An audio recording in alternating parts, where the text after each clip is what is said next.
everyone. Thank you for joining us.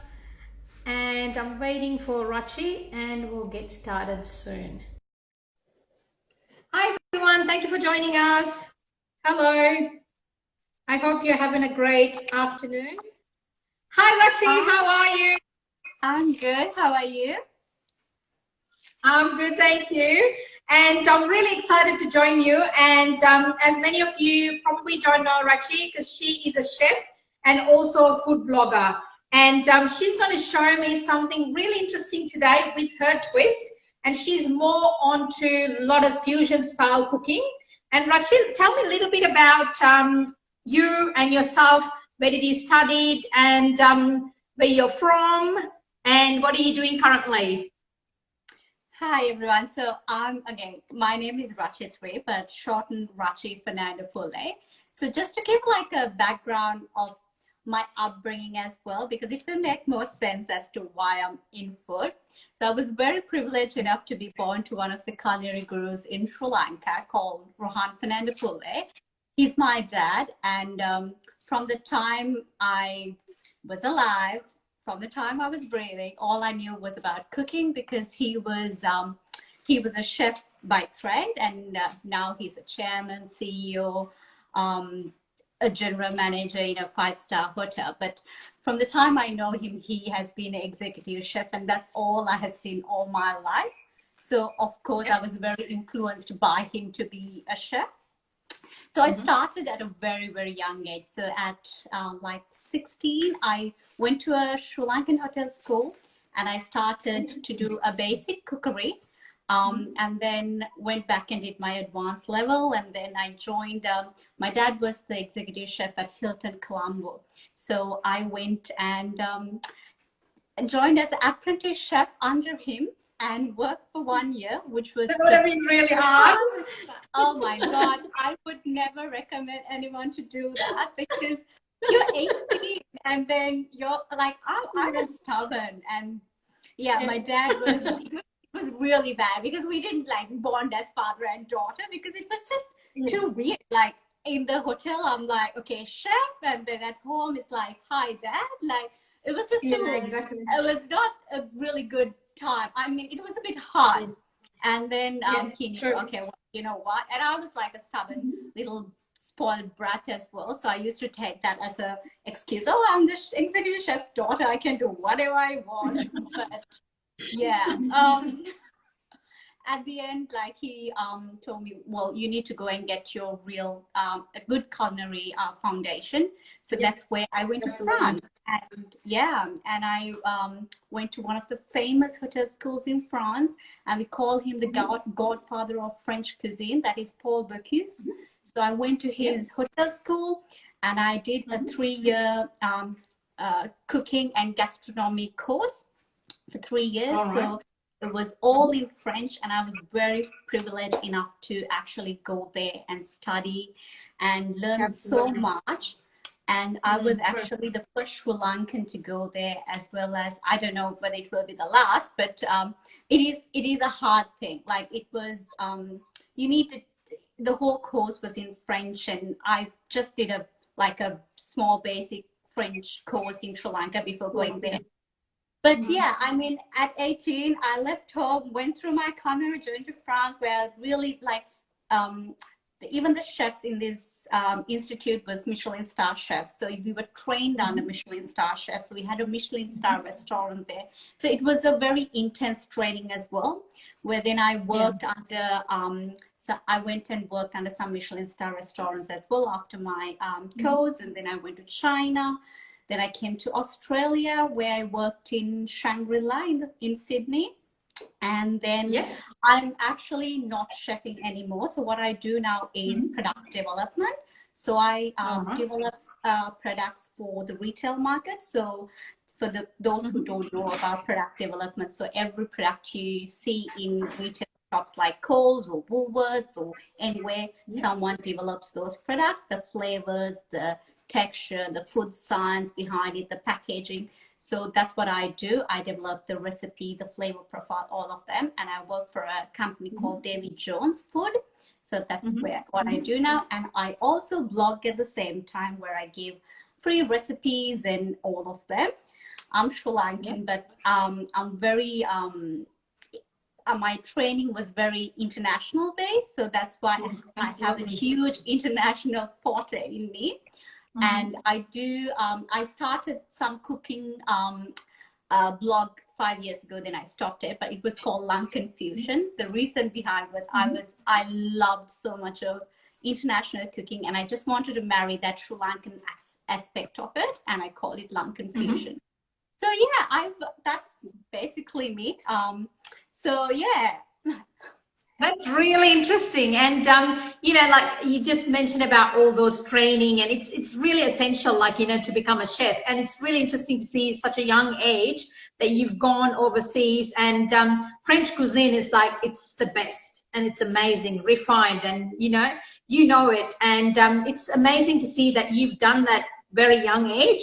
And here you are doing recipe development and product development. It's amazing to see that. And just wanted to know what you're going to make us today, what you're going to show us, a little bit of extra bit that you're going to show.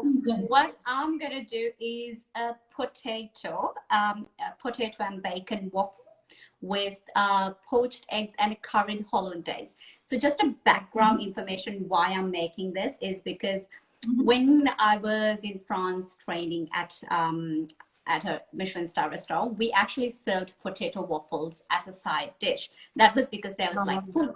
I mean, potato was something you have all the time in the restaurants and kitchens.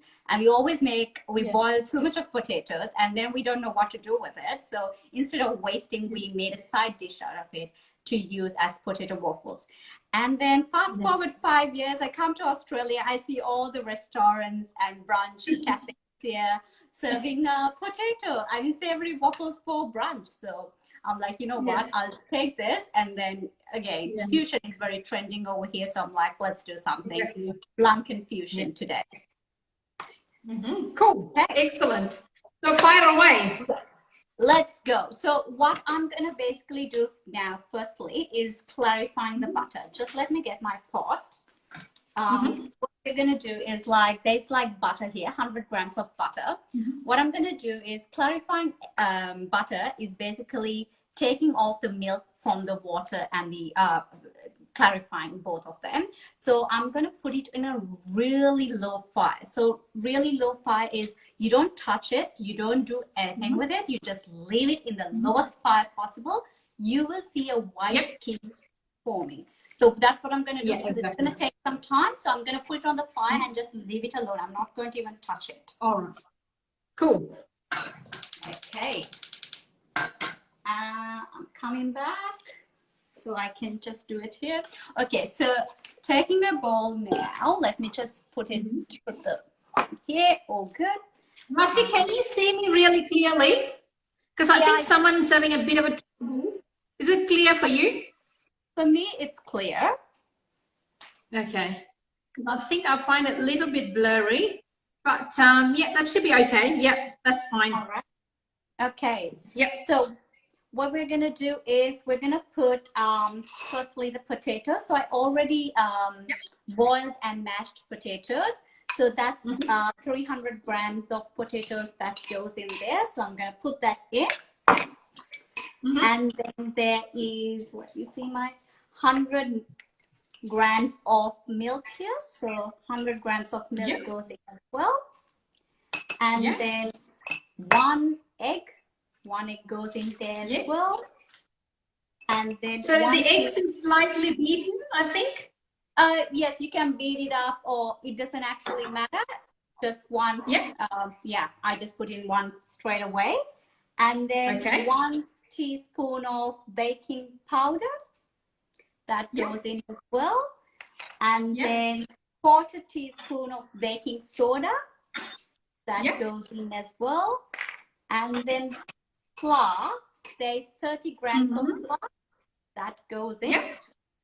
It's easy. Everything is just going just put everything in, and then and then 70 grams of already fried bacon. Perfect. That goes That's in. a yummy part. Exactly. 20 grams of spring onion that goes in as well. Yes. And then salt and pepper to taste. So there you go.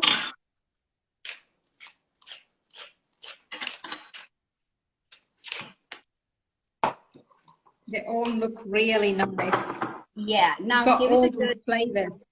Yeah. It's just it's basically the same kind of ingredients as a normal like waffle, but then replacing it with the potato. So yeah. Yeah, that's right. So giving it a good, you can whisk or you can mix it well. Mix it together, yeah. Yeah. So there you go.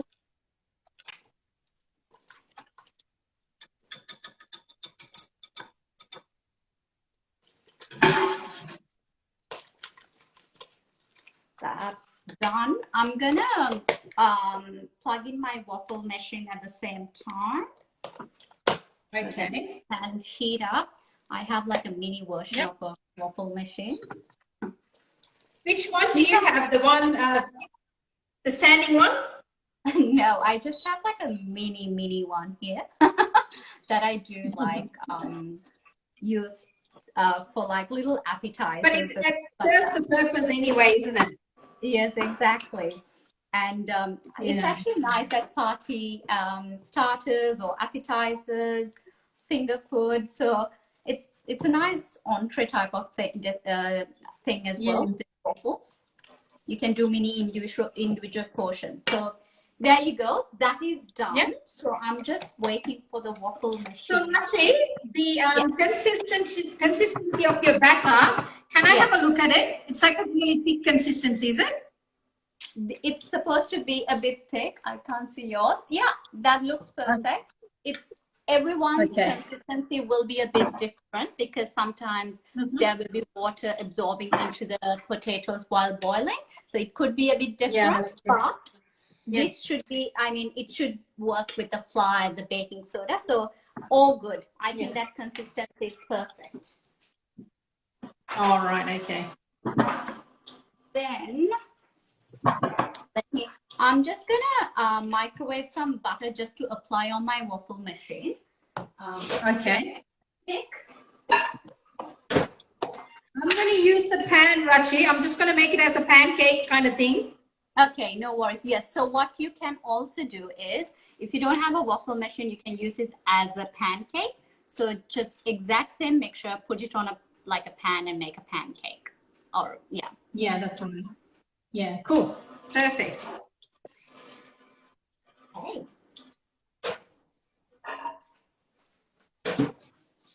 All right, so let's see this little pillow here. So that's my little mini.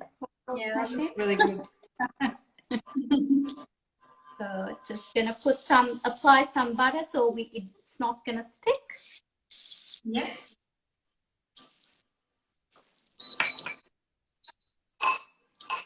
Is that my waffle machine just shouting?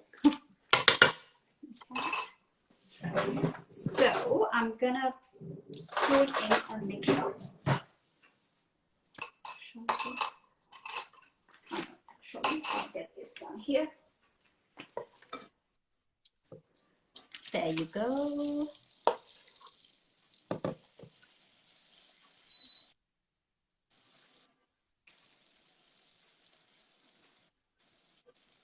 There you go. That's all done. I'm gonna close it and let the waffle machine do its thing. Yes, perfect.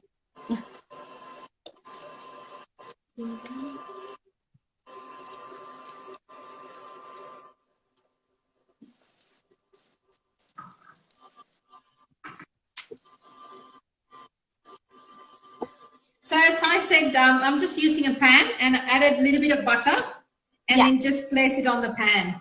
Yes, correct. Yeah. Okay. How long do you reckon it'll take in the waffle machine? A couple of minutes? Yeah, it's gonna take like 2 minutes maximum, and especially because this is like very small, it will take really 2 minutes. Yeah, that should do the trick. I'm also just gonna go into my stove area now. Yeah, we can go there. Mm-hmm. Just to like set up for the hollandaise sauce. So what I'm gonna do is at the same time, so I'll actually show my clarified butter now. Butter. Yes, so as you can see, this is clarified butter. Do you see? It's like yellow in color, and there's like the white part has actually gone down. You have to take off that white part from the top, and then you have to strain it with a cloth so that it doesn't like get mixed together. Yeah, exactly. So yeah, that's basically what clarified butter is, and that's very essential for like the hollandaise sauce. Now there's hollandaise and béarnaise as well. So hollandaise sauce is the mother sauce, and béarnaise sauce is a derivative of the hollandaise sauce. So hollandaise sauce is basically like with egg yolks and then clarified butter and lemon juice, whereas the béarnaise, you have tarragon in it, shallots, peppercorn. It's much more punchier sauce, which goes to that's right. Yes. Yeah. And in your hollandaise sauce, obviously you're making with the fusion with curry powder. So what sort of a curry powder are you going to use? I'm going to use Indian curry powder. The reason being, with the Sri Lankan curry powder, it's very, very strong. And with the Indian curry powder, it's very easy to manipulate it. Like it's a subtle flavor. So it goes really well with the eggs and all of them. With the Sri Lankan curry powder, it's too strong. Actually, it's good for like curries and things like that. But it's hard to manipulate and to subtle the flavor. So that's why I'm using the Indian curry powder. Yeah. And I'm just looking at my waffle now. It's need another 1 minute or 30 seconds, so we'll wait for that. Okay. All right. So I'm going to turn my pancake. Yes. Oh, nice and crispy. Yum. Yeah. Especially when you add the bacon and the eggs and they all like the breakfast stuff in it. And exactly. It just brings up all these flavors. Yeah. And you can add cheese as well. I mean, you can, it's not only bacon and spring onions. You can add cheese. I mean, you can add anything you want into it. That's the best part. So, yeah, it's quite versatile as well. Yeah, exactly. And it's nice then, you know, you always serve like toast on eggs and things like that. So it's always nice to actually serve something different, like potato pancakes. Yeah, true. Yeah. Yeah, true. Right. Let me just take my...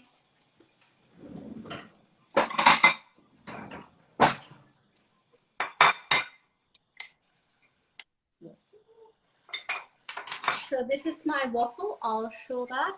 There you go. Oh, yum. That looks really good. Yeah. So that's that. So what I'm going to do now is... pancake normally takes a bit longer than the waffle machine, I think, if someone's making with the pan, isn't it? Exactly. I think it will take a little bit longer. And I've done the pancake version as well. So what happens is when you take it off, it's going to be a bit soft. But when you keep it like out of the pan for like 2 or 3 minutes, it will get harder. So yeah. All right. Yeah.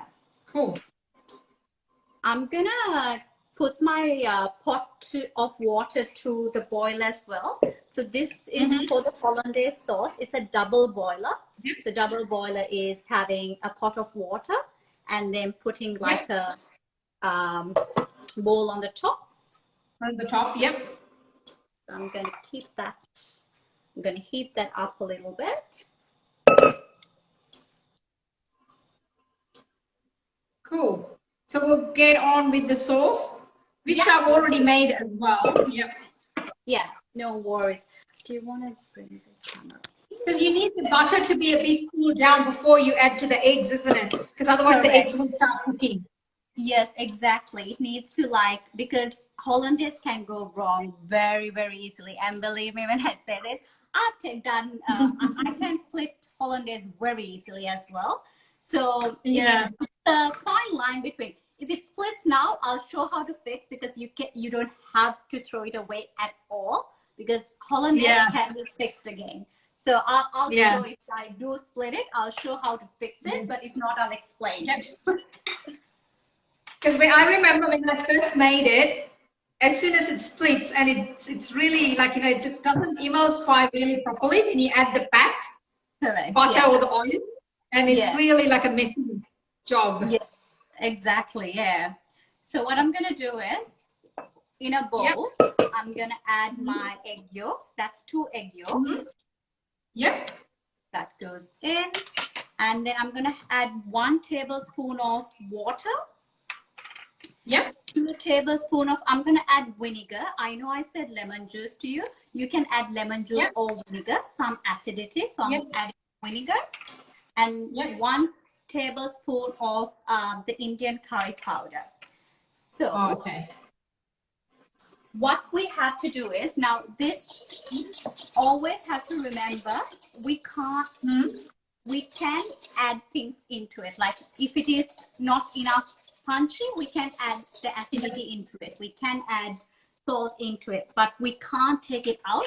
So always go slow and low. I mean, go minimum, and then after that, if we have to add more punchiness or salt or pepper, we can do that. So it's gonna look like a little liquid type thing here. Just give it a good whisk. Just waiting for this water. So Rachi, because sometimes when you're making the hollandaise, you know how when it goes a little bit thicker, like same with burning as well, you could add a little bit of hot water, isn't it? To loosen it up a bit. Yes, that's what you exactly have to do. If it is now this, that's why I said let's start as a liquid, and then it will go a bit thicker. Then what you have to do is add hot water, and it will, and just whisk it well, and you can get loose very quickly. So that's the way. That's the best way to do it. Like now you will see when I'm actually going to thicken the eggs, I will take it a bit too far, because I know I can, if I take it a bit too far, I can always loosen it, but I can't exactly make it thicker. So I'm going to take it a bit too far when thickening it up, so that I can lose it at the end. That's right. Okay. I'm going to put, so now what I'm going to do is I'm going to put this on the stove. Let's do that. Now this is very important because it can turn into scramble as well. So you have to just stay in one place and just keep doing this. That's the hardest part, Rachi, because sometimes, you know what I do? I just hold the electric blender, like to make it like cook really quick whisk, because your hands will start hurting. I know, exactly. And this is like a small portion, so it's still hard. Like imagine, like because I have to do this like when working as chef, and it's for hundreds and hundreds of people, and I'm like, well, we have our tricks in hotels and restaurants that we do a very different way. I'll keep that as a trade secret, but at home, let's do the correct way. But it's hard. It's just, you get a good arm workout at the end of the day. So that's right. Because I think it's one of those things that you got to keep on doing it. Yeah, exactly. Yeah.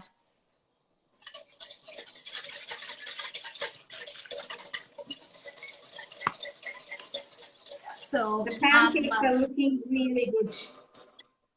Great. Yeah.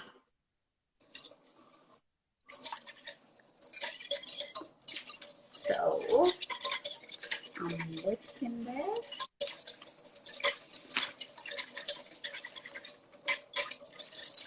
You will see, and this stage of doing this is called a sabayon as well. So with a sabayon, there's things that you can do as well. You can create dishes out of it as well.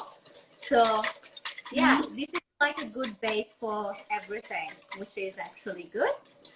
Okay, it's actually starting to get thick. So I'm going to keep whisking.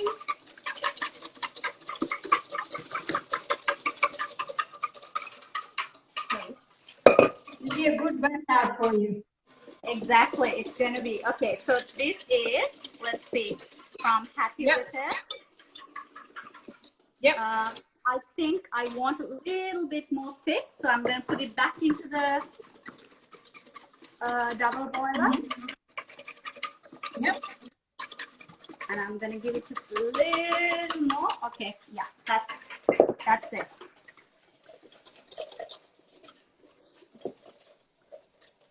All right. Just want to make sure we have done this well. Okay. And now what I'm going to do is, because I'm going to do this all by myself, normally this bowl is going to go everywhere. So I'm going to keep that here. I'm going to keep it on top of a tea towel so I can whisk it while adding the clarified butter. So you can see the clarified butter is actually like golden brown. So yellow. So there you go. So what so the milk solids had come out and you just got that fat contained, isn't it? Yes, correct. So that white part is no longer there and just the fat here.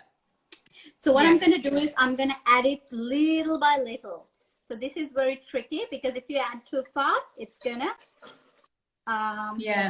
split. Okay. Do you want to put the camera a little bit more? I have an assistant here with the camera, so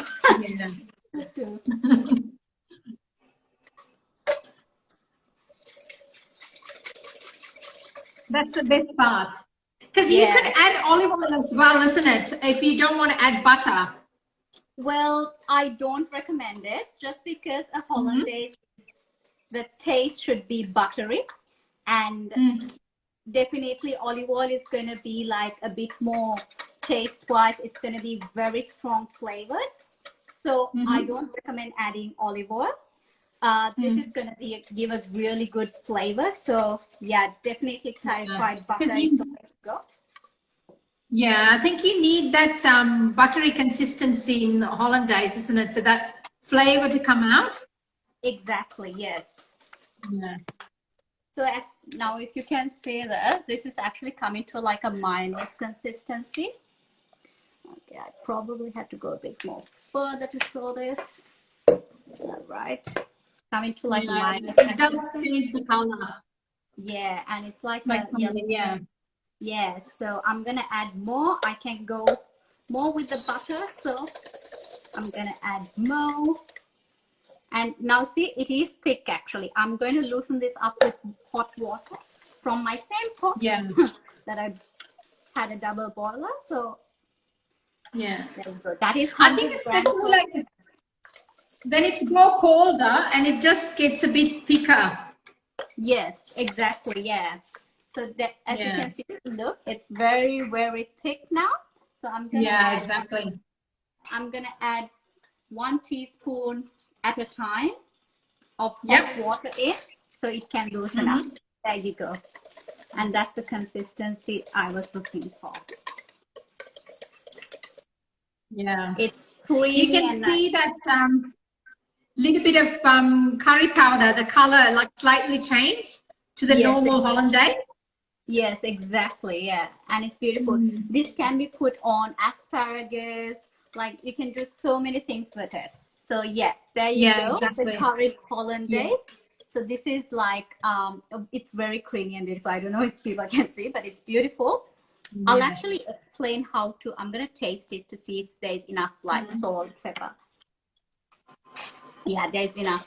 If you want to add more punch, you can definitely put a little bit of lemon juice as well at the end. There's no harm in it. So yeah. So I'll just explain and tell. If you split a hollandaise, what has to be done? So what you basically do is, do not throw it away because you can always fix kitchen mistakes. Because I mean, with a lot of experience working in kitchens and things, you get to know ins and outs of all the tricks and tips. So what you do is you keep that split hollandaise aside, take a new bowl, add hot water. So 2 tablespoons of hot water into the bowl. Then you use that split hollandaise and start emulsifying it to the hot water. Then it will start, and then you can add a little bit of the split hollandaise and it will emulsify and get together, and then keep on adding the rest of it, and it will instantly. That's really interesting, because you know, sometimes when it's split, you go, you know, you don't know what to do, or you just wanted to throw it out. But it's really interesting to, like, you know, see like that's what they do in the kitchen. And it's really interesting for even for the viewers, if they're making it at home for the first time. Definitely you're all going to make mistakes, because I remember when I made it for the first time. So it's really, really good to know that tip. Yeah, exactly. Yeah. It's not something like, you know, the hotel schools will ever teach you, because they're like, no, this is wrong, you have to do it again, so let's start again. So with, you know, so much of teaching, they want you to make it again. Like that. Yeah, they want to teach you the right way, and then when you come to the kitchen, you learn all the wrong ways of doing things and the tips and tricks on how to get things done in a very different way. But yeah, it's all the experience, I guess. Good. So now what we do is poach the eggs. So let's go here. All right. I'm just going to grab my pan. Okay. I've already got a pot of hot water. Yeah.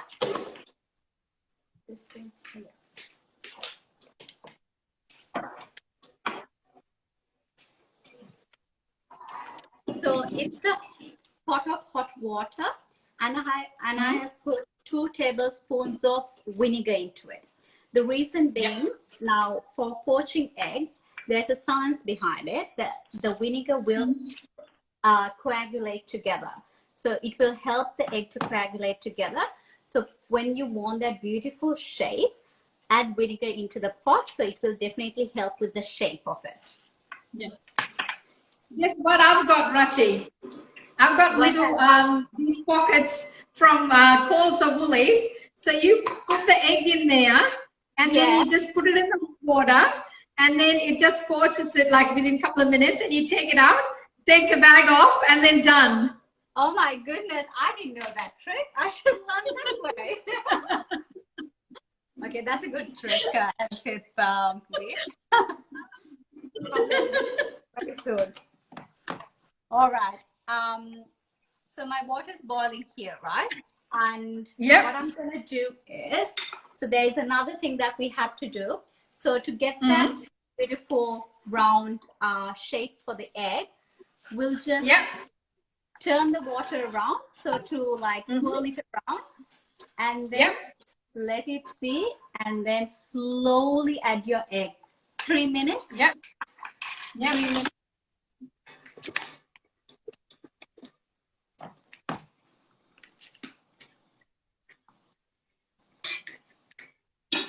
Okay, my egg for some reason is actually something happened, so I'm gonna poach another egg. Sometimes if eggs are not fresh as well, like that's right. Sometimes it does have an issue, isn't it? Yeah, when you don't have it doesn't like build together. But let's see how the second one comes. Second one seems a bit all right. Maybe I swirled a bit too much. Okay. No, I think it looks good. Yeah. Oh, good. So that's 3 minutes for a soft poached egg. Yep.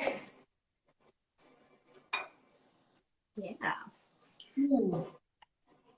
All you have to do is wait for the egg now. So let's just stay. And the water a medium heat so that it doesn't overcook as well.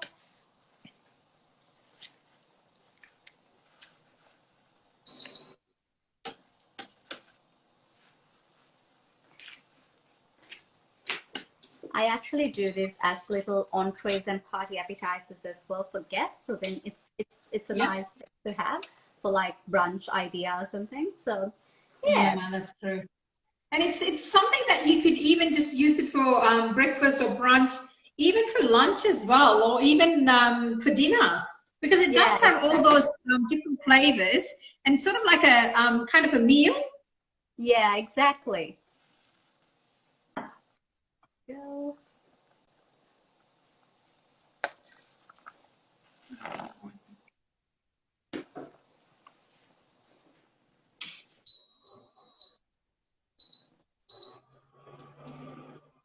How is your egg going there?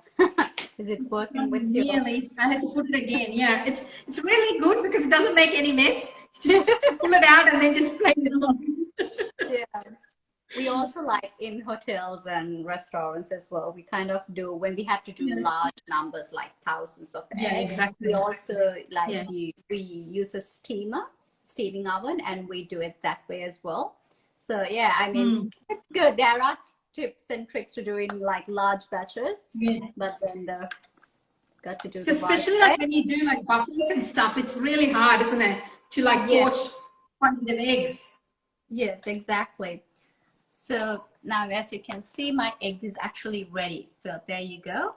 I can see it's actually soft boiled, so I like it. Yep. You can actually cut off the edges if you want. There's like bits and pieces, like, you know, coming out, and that's a beautiful poached egg.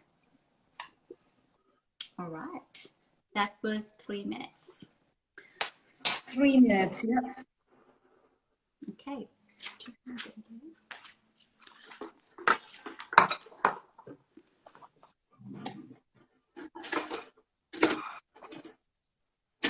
I'm gonna finish off my dish. What I'm gonna do, there you go, the waffle. Then I'm gonna, so you have to drain the egg on like a cloth or a tissue, so there is no water hanging around. And then we'll top it up with our current hollandaise. 1 second, I just, again, the hollandaise, when you keep it for a bit longer, it's gonna thicken out. Yep. So, let me see if I'm happy with the consistency. Yeah, there you go. Now I'm gonna add my curried hollandaise on the top. Oops, that went a bit everywhere. There you go.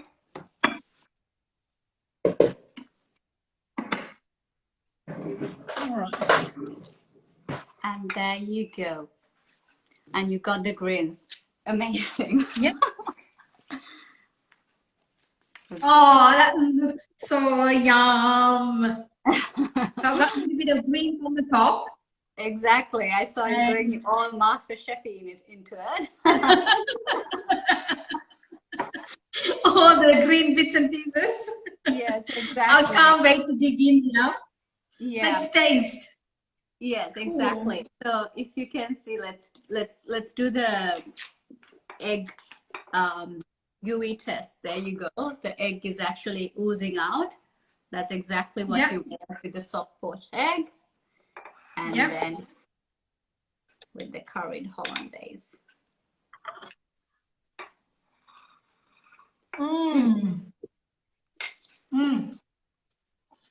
It's really yum.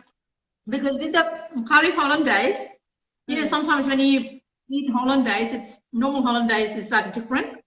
Yeah. But with the curry, you do have that hint of spice in there, and it ties up everything really well. And also the pancakes or the waffle, if they're making waffle, and I think it does have all those flavors of spring onions and the bacon and the potatoes. And it's a really good way to even eat potatoes. Yeah, rather than using flour, because we use a little bit of flour, and I think it's really nice. And also with the egg yolk and the creaminess of the egg yolk, and then the hollandaise. Yeah, it goes. I love it. Yes, exactly. That's great. Yeah. So this is my dish. A little bit of Lankan fusion into it. It's really interesting, like, you know, you're coming up with different ideas of using Lankan spices or Lankan dishes and turning into sort of like Western. And it's amazing to see, and good luck to you. And thank you so much for joining me today and showcasing one of your dish. And it's really yum, and I loved it. Thank you so much, and stay safe. Thank you so much, Dee. You too. It was really nice to do a live with you. So it's really good. Thank you so much for having me. Thank you. Bye. Bye. Thank you, everyone. Thank you for joining us. And I hope you all enjoyed our lovely pancake or waffle with curry hollandaise sauce and poached egg. And it's just delicious. Thank you.